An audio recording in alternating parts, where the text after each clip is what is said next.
থেকে শুরু হচ্ছে সংসদের বাদল অধিবেশন এবং বাদল অধিবেশনের আগেই আমরা শুনে নেব নরেন্দ্র মোদী, প্রধানমন্ত্রী নরেন্দ্র মোদী ঠিক কি বলছেন এই মুহূর্তে।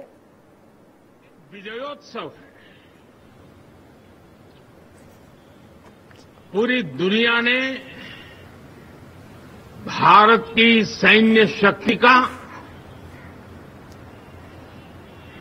भारत के सैन्य के सामर्थ्य का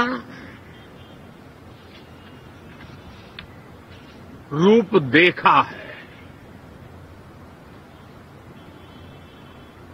ऑपरेशन सिंदूर में भारत की सेना ने जो लक्ष्य निर्धारित किया था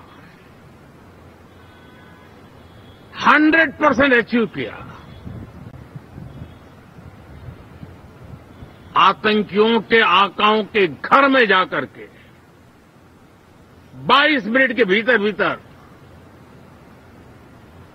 ऑपरेशन सिंदूर के तहत उसको जमींदोज कर दिया गया। और मैंने बिहार की एक कार्यक्रम में इसकी घोषणा की थी, जो हमारी सैन्य शक्ति ने बहुत ही कम समय में सिद्ध करके दिखा दिया। और इसमें मेड इन इंडिया सैन्य शक्ति का ये नया स्वरूप, इस पर भी दुनिया बहुत आकर्षित हुई है। इन दिनों विश्व के जिन जिन लोगों से मिलना होता है तो भारत के इस मेड इन इंडिया जो औजार तैयार हो रहे हैं उसके प्रति दुनिया का आकर्षण बढ़ रहा है। मुझे विश्वास है कि जब सदन इस विजयोत्सव को एक स्वर में विजय के भाव से इस सत्र के दरमियान उन ओजस्वी तेजस्वी भावनाओं को प्रकट करेगा तो भारत की सैन्य शक्ति को बल मिलेगा, प्रोत्साहन मिलेगा, देशवासियों को प्रेरणा मिलेगी और सैन्य क्षेत्र में जो रिसर्च, इनोवेशन और मैन्युफैक्चरिंग हो रहे हैं, made in India defence equipment बन रहे हैं, उसको भी एक बल मिलेगा और जो भारत के नौजवानों के लिए नए रोजगार के अवसर पैदा करेगा। साथियों, ये दशक हम एक प्रकार से देख सकते हैं कि शांति और प्रगति कंधे से कंधा मिलाकर के आगे बढ़ने के कदम कदम पर प्रगति के एहसास करते रहे।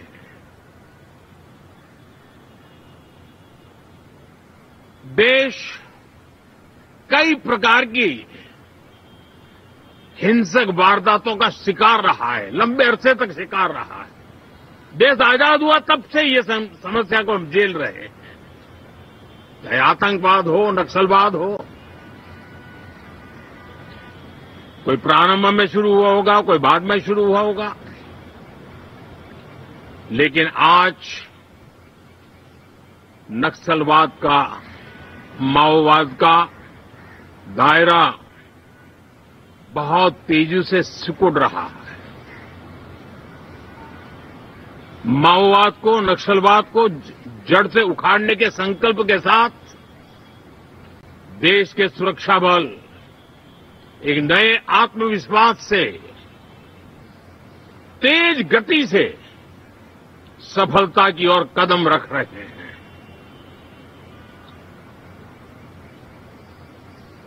और मैं गर्व से कह सकता हूं,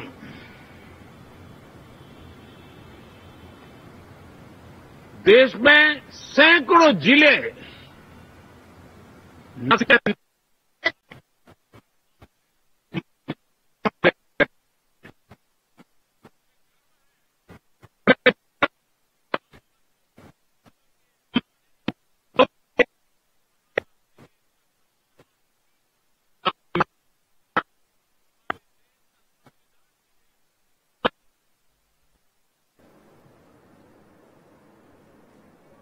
আজ থেকে শুরু বাদল অধিবেশন এবং বাদল অধিবেশনের আগে প্রধানমন্ত্রী নরেন্দ্র মোদীর বক্তব্য আমরা শুনছিলাম। আমরা আবারও সরাসরি চোখ রাখবো সেদিকেই। जो रेड कॉरिडोर वो आज ग्रीन ग्रोथ जोन में परिवर्तित होते नजर आ रहे हैं। साथियों, एक के बाद ऐसी घटनाएं देशभक्ति के लिए, देश की भलाई के लिए संसद में पहुंचे हुए हर माननीय संसद के लिए गौरव का पल है। और संसद के इस सत्र में ये गौरव गान पूरा देश सुनेगा, हर सांसद से सुनेगा, हर दल से सुनेगा। साथियों, आर्थिक क्षेत्र में भी जब 2014 में आप सबने हमें जिम्मेवारी दी, देश फ्रेजाइल 5 की अवस्था से गुजर रहा था। 2014 के पहले वैश्विक अर्थव्यवस्था में हम 10वें नंबर पर थे और आज भारत तेज गति से दुनिया की तीसरे नंबर की अर्थव्यवस्था बनने की दिशा में आगे बढ़ रहा है, दरवाजे पर दस्तक दे रहा है। इन दिनों 25 करोड़ गरीबों का गरीबी से बाहर निकलना, जिसको विश्व की अनेक संस्थाएं सराहना कर रही है। देश में एक जमाना था 2014 के पहले जब महंगाई का दर, इन्फ्लेशन रेट डबल डिजिट में हुआ करता था।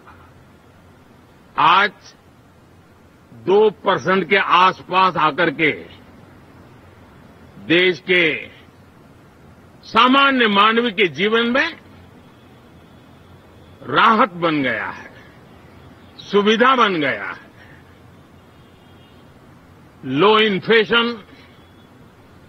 लो इन्फ्लेशन के सामने हाई ग्रोथ एक अच्छे विकास यात्रा की दिशा है। साथियों, डिजिटल इंडिया, यूपीआई आज भारत के एक नए सामर्थ्य को दुनिया देख रही है, पहचान रही है और ज्यादातर देश में उसके प्रति एक आकर्षण पैदा हो रहा है। यूपीआई ने फिनटेक की दुनिया में अपने एक नाम कमाया है। रियल टाइम डिजिटल ट्रांजैक्शन दुनिया में सबसे ज्यादा हो रहे हैं। दुनिया में जितने हो रहे हैं, अकेले भारत में उससे ज्यादा हो रहे हैं। साथियों, पिछले दिनों इंटरनेशनल लेबर ऑर्गेनाइजेशन का एक वैश्विक समागम था और उसमें भारत ने बहुत बड़ी ऊंचाई प्राप्त की है। आईएलओ का कहना है कि 90 करोड़ से ज्यादा लोग भारत में अब सोशल सिक्योरिटी के दायरे में हैं। ये अपने आप में एक बहुत बड़ा अचीवमेंट है। उसी प्रकार से वैश्विक संस्था WHO ने ये कहा है कि भारत अब आंख की जो बीमारी आमतौर पर बारिश के सीजन में ज्यादा देखी जाती थी, ट्रैकोमा, अब भारत को WHO ने ट्रैकोमा फ्री घोषित किया है। तो आरोग्य के क्षेत्र में भी ये अपने आप में एक महत्वपूर्ण भारत के लिए सिद्धि है। साथियों, पहलगाम की क्रूर अत्याचार, नरसंहार पूरी दुनिया चौंक उठी थी। आतंकवादी और आतंकवादी के आके दुनिया का ध्यान उनकी तरफ केंद्रित हुआ था। और उस समय दल हित छोड़ करके देश हित में हमारे ज्यादातर दलों के प्रतिनिधि, ज्यादातर राज्यों के प्रतिनिधि विश्व भ्रमण किया, दुनिया के अनेक देशों में गए और एक स्वर से दुनिया के सामने आतंकवादियों का आका पाकिस्तान को बेनकाब करने का एक बहुत सफल अभियान चलाया। मैं आज राष्ट्रहित में किए गए इस महत्वपूर्ण कार्य के लिए उन सभी सांसदों की सराहना करना चाहता हूं, सभी दलों की सराहना करना चाहता हूं और उसने देश में एक सकारात्मक वातावरण पैदा किया। विश्व ने भारत की बात को स्वीकार करने की दिशा में अपने मन के द्वार खोले और इसके लिए ये हमारे सांसदगण, हमारे राजनीतिक दल सराहना करने के मेरे लिए सौभाग्य है। साथियों, हम जानते हैं कि ये स्पिरिट, एक स्वर, एक एकता का वातावरण देश को कितना उत्साह से भर देता है। विजयोत्सव का ये पर्व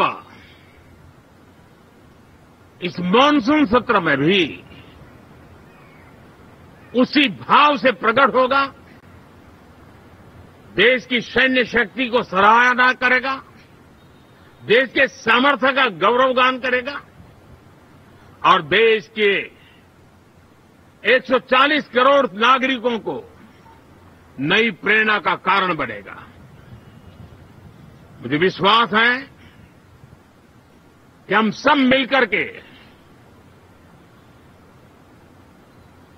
डिफेंस के क्षेत्र में आत्मनिर्भर होने के इन प्रयासों को बल दें, सेना के सामर्थ्य की सराहना करें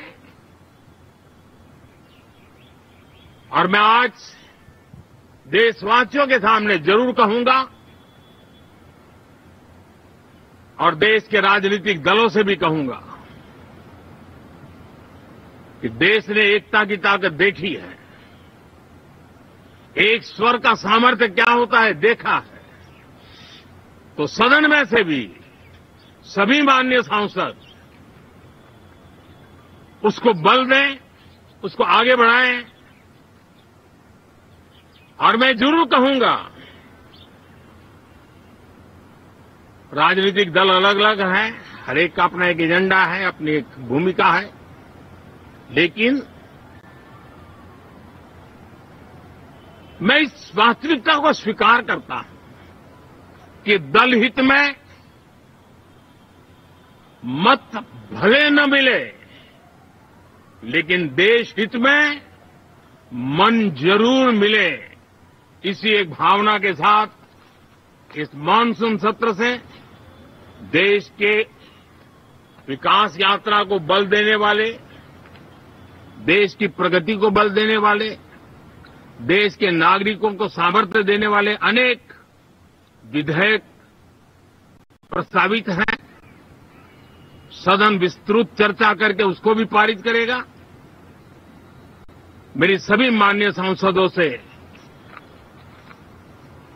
उत्तम डिबेट चलाने के लिए शुभकामनाएं हैं। बहुत बहुत धन्यवाद।